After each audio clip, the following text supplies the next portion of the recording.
Azərbaycan Prezidenti İlham Əliyev iyunun 27-sində İranın yeni təyin olunmuş fövqəladə və səlahiyyətli səfiri Müçtəba Dəmirçinin etimadnaməsini qəbul edib. Səfir etimadnaməsini dövlət başçısına təqdim etdi. Prezident İlham Əliyev səfirlə söhbət etdi. Dövlət başçısı İran İslam Respublikasının prezidenti ilə dünən telefon danışığını və Məsud Pezeşkiyanın Azərbaycana səfəri zamanı aparılmış müzakirələri məmnunluqla xatırladı. Bu səfərin bütövlükdə iki ölkə arasındakı münasibətlərin inkişafında yeni səhifə açdığını qeyd etdi. Prezident İlham Əliyev vurğuladı ki, Məsud Pezeşkiyanın ölkəyə səfəri zamanı səsləndirdiyi bəyanatlar və fikirlər Azərbaycan ictimaiyyəti tərəfindən çox müsbət qəbul olunub.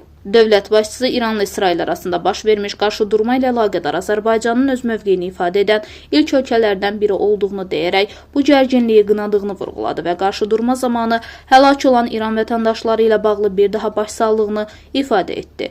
İranla İsrail arasında bu gərginlik ilə əlaqədar bəzi dairələrin və media təmsilçilərinin Azərbaycan-İran əlaqələrinə xələl gətirmək üçün şayələrə və yalanlara əsaslanan məlumatlar yaydığını deyən Prezident İlham Əliyev bütün bunların tamamilə cəfəngiyat olduğunu bildirdi. Müçtəba Dəmirçioğlu İran İslam Respublikasının ali rəhbərliyinin də Azərbaycanla münasibətlərin inkişafına xüsusi diqqət göstərdiyini vurğuladı. Səfir Azərbaycanla İran arasındakı münasibətlərin dostluğa, qonşuluğa və qardaşlığa əsaslandığını qeyd etdi. O, İranla İsrail arasında baş vermiş qarşıdurma ilə əlaqədar Azərbaycanın prinsipal və qəti mövqeyinin İranda yüksək qiymətləndirildiyini vurğuladı və buna görə də təşəkkürlərini çatdırdı. Səfir qeyd etdi ki, İran tərəfi də tam əmindir ki, Azərbaycan ərazisindən İrana qarşı heç bir vaxt istifadə oluna bilməz. Azərbaycan dövləti buna heç zaman imkan verməz. Diplomat həmçinin xarici və İran vətəndaşlarının ölkəmizə keçidi üçün yaradılmış şəraitə görə minnətdarlığını bildirdi.